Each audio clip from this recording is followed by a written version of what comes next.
Welcome to the Hockey Writers Blackhawks Banter, a weekly show with our top Chicago Blackhawks writing crew, bringing you the latest news, rumors, trades, player grades, game results, and much more. From training camp to the playoffs, from Chelsea Dagger to the Madhouse on Madison, our team covers everything that happens with the Hawks. So get comfortable, grab a beverage. It's time for some Blackhawks Banter. Blackhawks Banter. Hello, everyone, and welcome to episode 73 of Blackhawks Banter presented by the Hockey Writers. I'm your host for today, Brooke LoFurno, joined by my colleague, Gail Kauchak. And this is the Brandon Peary episode, and most Blackhawk fans know who he is because he's been kind of like a boomerang in and out of the system. And if you guys were wanting to know more about that, Matthew, who runs our Blackhawks Banter behind the scenes, was telling us he last played for Rockford in January. So we don't know where he is. He might just be out living his best life right now. But either way, we'll give him a shout out too because he's been in the system for a while. Okay, so anyways, moving on. We wish we were coming to start the show with good news, but we're kind of not because the Blackhawks keep losing and it's not fun, but we're going to try to have a good time anyways, trying to dissect everything. But before we do, this show is presented by The Morning Skate. If you guys are unfamiliar with The Morning Skate newsletter by the Hockey Writers, you go to morningskate.io, you put in your email, and you get a newsletter to your email Monday through Friday. And it gives you the best hockey content from around the league and just around just the hockey world in general, NCAA, just like the best, the funniest tidbits of hockey that you can't find anywhere else. It's the best. So grab your coffee. If you're a Dunkin' or Starbucks person, I'm Team Dunkin'. I don't know about you guys, but grab your coffee. It's amazing. Please do that. The link will be in the description so you won't miss out. Okay, let's get right into this because we got a lot to cover in a short amount of time. So obviously we just mentioned it was a tough week. They're up to a 7-game losing streak and we're kind of just vibing and not having a good time right now. But they lost against the Kraken and the Dallas Stars this last week. And there's obviously a lot of factors that are going wrong right now. But let's talk about our observations for the week. So, Gail, you wanted to talk about the lineup changes this last week. So what you got? Yes. So after 6 straight losses, of course, you got to do something, right? So Coach King went to the line blender for the this last game against the Stars. He did a couple interesting things. He split up the DeBrincat Kane Strome line, which has really been hot for a while, but has kind of come down to earth a little. He scratched Tyler Johnson. He scratched Dominic Kubalik. He scratched Henrik Borgstrom, which he gets scratched a lot, so that's not a surprise. He put Toews and Kane together and then put them with Philipp Kurashev, who actually was a scratch the game before and has kind of been struggling in the bottom 6 for most of the season. He put DeBrincat, Strome, and Taylor Radish together, who, as we all probably know by now, they played together back in the day with the Erie Otters. Top prospect Lukas Reichel, they took a little bit of pressure off him. He got moved down to the 3rd line with Kirby Dach and Sam Lafferty. And the 4th line was composed of Boris Katchouk, Reese Johnson, and Mackenzie Entwistle, who also was brought back into the lineup after being scratched. So now we know that they lost again, but we did see a much better effort with these lines. These lines showed some promise. If I could just talk real quick, a little bit of bullet points about each one of them. Kane indicated after the game that he hadn't played with Toews and Kurashev in a while. Their timing was off, but yet Kurashev got a goal. They had numerous chances. So imagine what they could do with a little bit more chemistry. The Erie Otter line was okay. Now, I did hear Monday that it sounds like Lukas Reichel, he played a couple shifts up there. It sounds like he might be on that line instead. So they'd be swapping Reichel and Radish. Let's see, Reichel, Dach, and Lafferty. It looks like Reichel's getting a little bit more comfortable. He obviously just got promoted, it sounds like. Dach scored a nice, pretty goal at the end there. And finally, you've got that 4th line. Katchouk scored a goal, and Kings complimented them. They said they had a great night. They were checking. They did exactly what they needed to do. So the plan is to roll these lines for a few more games and see what happens and take it from there. I'm excited. Yeah, I agree. I'm not usually a fan of lineup changes because if the lines are shuffled that much, usually teams are very out of sync, and because of the Blackhawks, they shuffle it so much that it's like, okay, really no one's going to get to know each other. But for some reason, those seem to work. Again, it's the oddest lines that you wouldn't think of off the top of your head that seem to work for some reason. But I kind of like them too surprisingly. The fourth line I thought was a big surprise. When you look at it on paper, you're kind of like, ugh, I don't like this at all. Sounds really bad, but for some reason it works. So you got to take what works, you know? Well, and King really hadn't changed up the lines in a while. Like he really kind of stuck with things and let them, kind of gel. So I think, it was more just a tweaking a little bit than it was a complete overhaul. So we'll see how it goes. Yeah, agreed. And plus, I think Derek King said, we're on 6 games losing here, like before the 7th loss. He's like, something's got to give. And for those who don't follow us on Twitter, by the way, follow us on Twitter. Our usernames are on the top, are on the screens. That's where you'll find us most active. But Gail had mentioned after they lost their 7th game, like, 7 losses. Isn't that pretty? Yeah, it's real pretty. We're on a roll here. But anyways, I wanted to talk about the back-to-back situation because I kind of thought about it when I looked at the schedule. For those who don't know what I'm talking about, the losses that the Blackhawks had this last week came against teams that were on the second game of a back-to-back. Usually back-to-back games are a gift for opponents, especially if you're on the second game of a back-to-back, because teams might be tired, out of sync, maybe a little bit slower pace than usual. And that was Buffalo, Seattle, and then Dallas. All 3 of those teams also came off of losses the night before. Seems like that would be prime time for the Blackhawks to take advantage of these teams, especially Seattle and Buffalo for that matter. If they were teams that were below them in the standings, although I just checked today, Buffalo's actually above the Blackhawks in the standings, but the point still stands. There's no reason why you can't not win a game like that. And Dallas had come off the worst loss, I think they said, of the season the night before against New Jersey at home. Okay, it's like kick them while they're down. That to me, I thought was just a gut punch. It seems like when they get gifts like that, you think, oh, they got it, and they just don't. And that was really frustrating to see. I also wrote a whole article about that if you guys want to check it out. I do a lot more venting, but that to me, it just felt like, okay, this is where the season's going. It's just nothing's working out. Everything you think can go right, it just doesn't. So that was upsetting. Pretty pathetic, isn't it? It just seems like they do. Like I think you mentioned it the last show that they just really play down to their competition these days. Yeah, they do. That's what it is. They play down to competition. You'd think they'd be able to beat Arizona because anyone can beat Arizona, it seems like, and they lost to them twice. And I know Seattle, I think this was their second loss to them too. There's no reason why you can't. A team that has Toews and Kane and DeBrincat and Seth Jones should be able to beat them, even though they're bad, understood. They're not good, but still they have probably more talent in those 4 players alone. So I don't know. That's really frustrating. And you know what? It's kind of like the nail in the coffin. That's just the way it's going and we got to accept it. And like you said, it's not pretty, but here we are. That was just another sucky. Yeah. What'd you say? I said, here we are. Yep. Here we are. Here we are talking about it. But yes, you cannot lose back-to-back games, though, to teams coming off back-to-back games. That's just, you can't do that. Okay, anyways, moving on to Serenity now. Yeah, serenity now. Get the venting out of the system there. Sorry about that. Okay, so now we're going to talk about Philipp Kurashev because I've been intrigued by him lately. He's been healthy scratched a few times in the past month. He was healthy scratched against the Kraken and the Coyotes, which is kind of surprising. But he had a very good game against the Dallas Stars on the top line with Jonathan Toews and Patrick Kane and scored a goal, like you mentioned. And it was his 3rd point in his last 6 games, despite being scratched. So I kind of wanted to have a discussion about this. So 1, was it warranted for him to be healthy scratched? That's a tough call. I've noticed that he does kind of seem to get knocked off the puck a little bit too easy. He's not too big of a guy, but he's only 22 years old. It's only his 2nd NHL season. There's lots of other young players too. So I don't think it's a bad thing for him to kind of be part of that rotation.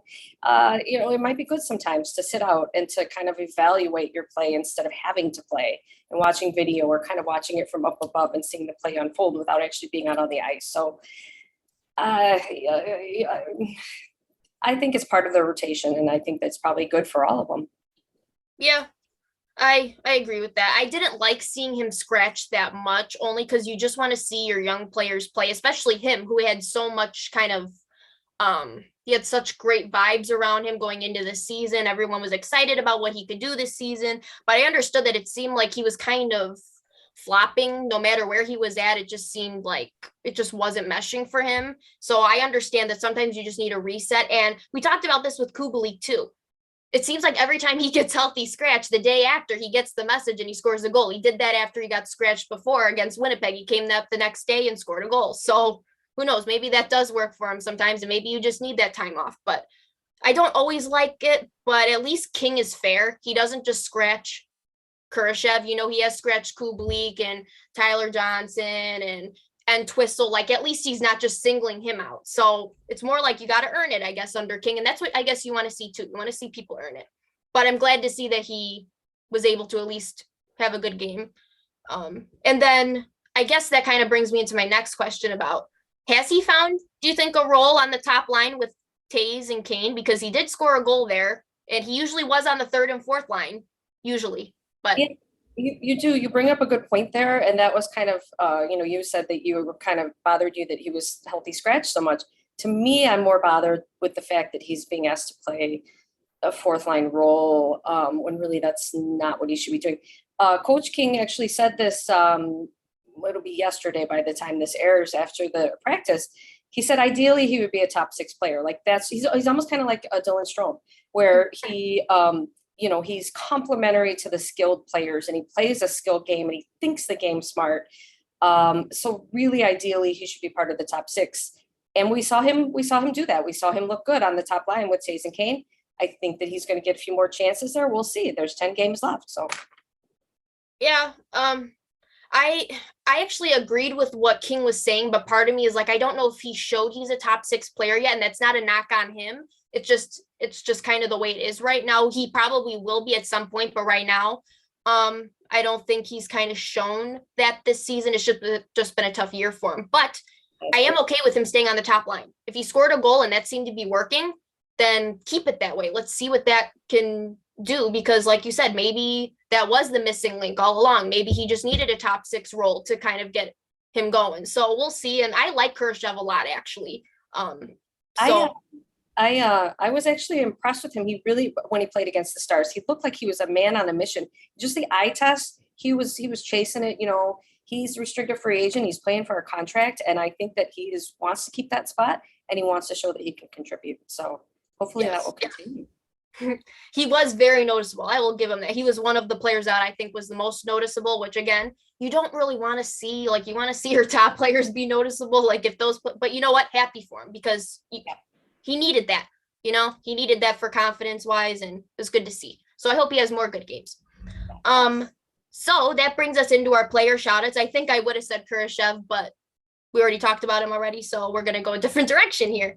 So we shout out players each week for good or bad reasons. And Gail, you wanted to shout out Boris Katchouk. So what you got? Yeah, I think that Kauchak has kind of flown under the radar since coming to Chicago from the Lightning and the Brandon Hagel trade. More attention was really put on Taylor Radish, who came over as well. And he, like we already talked about, he's been playing more in the top six to Brooke and Strome. But Kauchak has also come as advertised. He's quietly done his job. He is more of a fourth line player. But you need those guys too. You need those depth guys. 9 games he's been with the Blackhawks, and he's been mostly on the fourth line. He's averaging about 10 minutes a night. And he's showing, especially in this last game where he got his first goal of the season against the Stars. First goal with the Blackhawks, I'm sorry. He hounds the puck. He's tough to play against. He's that physical presence, and that's what they need. So I'm excited that he's kind of outside of under the radar now, and I think both of them were really good pickups, and excited to see them hopefully next season. Yeah, you know what? He might be actually a very good replacement for Ryan Carpenter. I know Ryan Carpenter is a center, but he does play a shutdown role. And what's funny is Boris Katchouk was kind of talking before the game about, I probably won't score a whole lot of goals, but I'm working on my 200-foot game. And then he scores a goal. So you know what? Maybe it's starting to come together. He just needed that goal. It was funny because when I was watching that game, I was thinking, when is he going to score? I knew it was going to happen at some point, but I was like, when is that going to happen? And then all of a sudden he had a beautiful shot. So he got that goal, but yet again, his 200-foot game showed as well, right? On the other side of the puck too. So yay. He works for it. He does seem to really work for everything tooth and nail. It's a very Chicago style players. So you're right. And he's young, just like Taylor Radish. So they have a long way to go, but it'll be fun to see them. If that's what we can expect more of, that's exciting. So hopefully he has more goals by the end of the season too. He says it might not happen, but who knows? This season's kind of weird. I believe in him. I think you do too. But I wanted to shout out Jonathan Toews because I know that we talked about him before and I called him out. I wrote articles about him, about his comments that he made, and just kind of feeling a little off about him. And then it seemed like after all that happened, he started playing well. He had a couple of goals here, and then he did it again against Buffalo and Dallas. So like you said, I think maybe he needed to vent, get something off of his chest. Maybe that was just really weighing on him, and now he can kind of maybe be more free or whatever. But he's played a pretty good game that I've noticed recently, probably more noticeable than I've seen him a lot of the season. So that's what the team needs. They need their captain to be playing like he usually does. And that was good to see him get a couple goals. That's been hard to come by for him. Still good in the faceoff dot. So yeah, good to see. I hope that continues. Well, and Kane said it, like I mentioned before, the two of them haven't played together in a while, but they have some incredible chemistry and some incredible pass. So let's give them a couple more games and see what happens. Toews and Kane, I think together is never a bad option. I know Quenneville, when he was here, he always referred to that if needed. So it's good to know that they have that pairing if needed. Like you said, hasn't been seen in a long time, but good to know they still have that option and it works. It usually does work. So like you said, we'll see what happens there, but I like it. I like where that's going. So we are halfway through the show. If you're watching episode 73 of Blackhawks Banter presented by the Hockey Writers. I'm Brooke with my colleague Gail.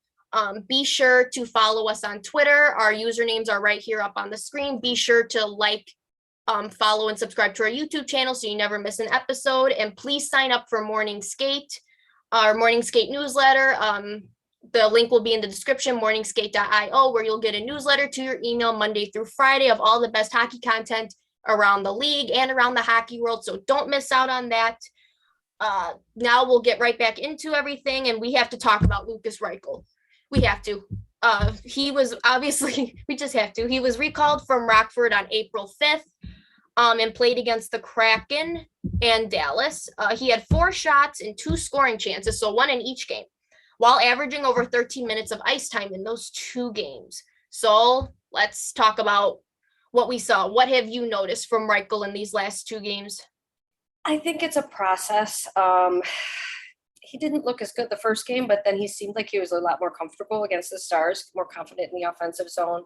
I liked him on the third line, but then again, I think that his skill set is more for the second line. So it'll be interesting to see him play on the second line. Hopefully he gets that shot with who do we have on the second line again? Oh my gosh, it's Strome and the Brinket. They're doing all this line blending. I can't keep up.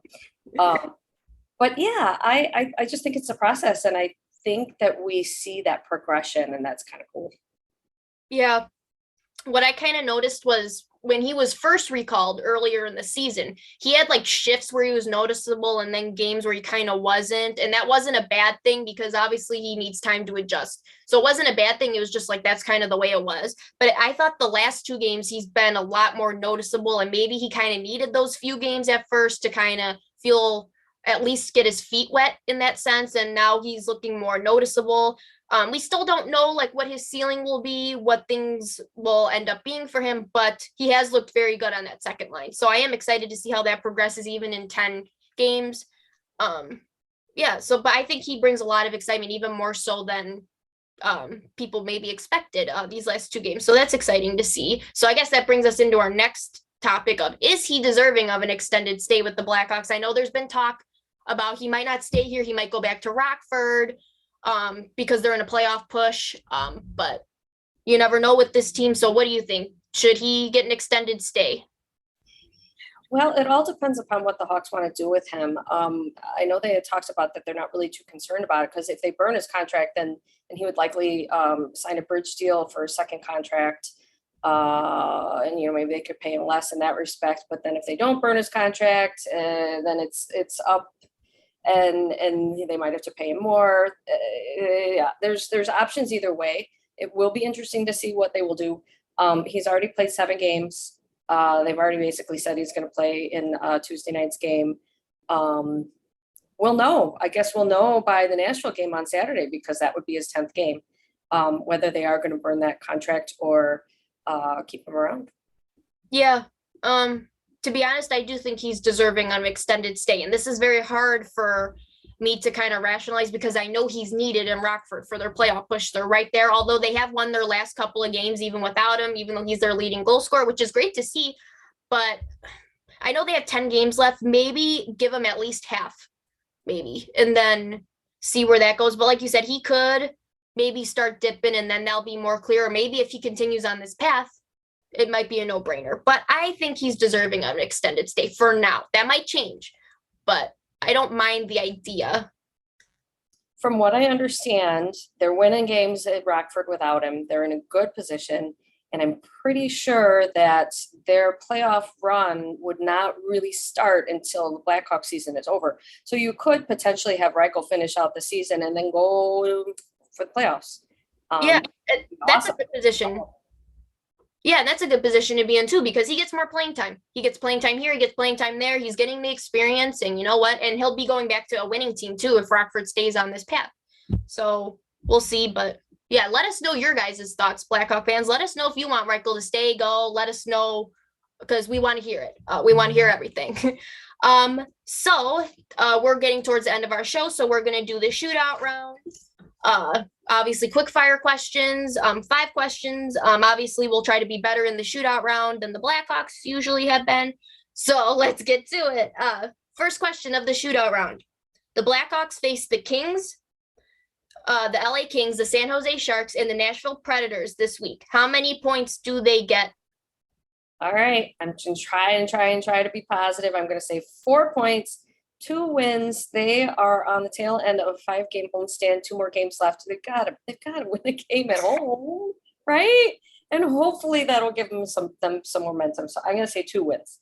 It's like the Bernie Sanders meme about the I am once again asking for 1 win, just 1 win. That's it. But do you know what? I'll go with 2. I think San Jose they'll beat for sure. But again, we can't say these things anymore. It just, you never know. But I do think they will win a game. Let's put some positive vibes out there, at least 1 game. So I'll say 2. Okay, sorry.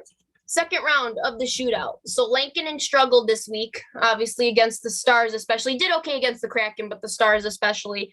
He's given up at least 4 goals in 13 of his last 22 starts.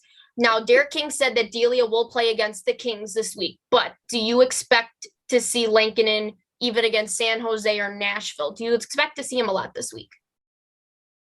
I think that because he is struggling and because he's having some trouble with rebound control and just tracking the puck, yes, I don't think they're just going to throw him to the bus, but I do think that it's more of an open competition now that he's struggling and Delia seems to be, for the most part right now, playing well. So again, it's definitely something to keep an eye on.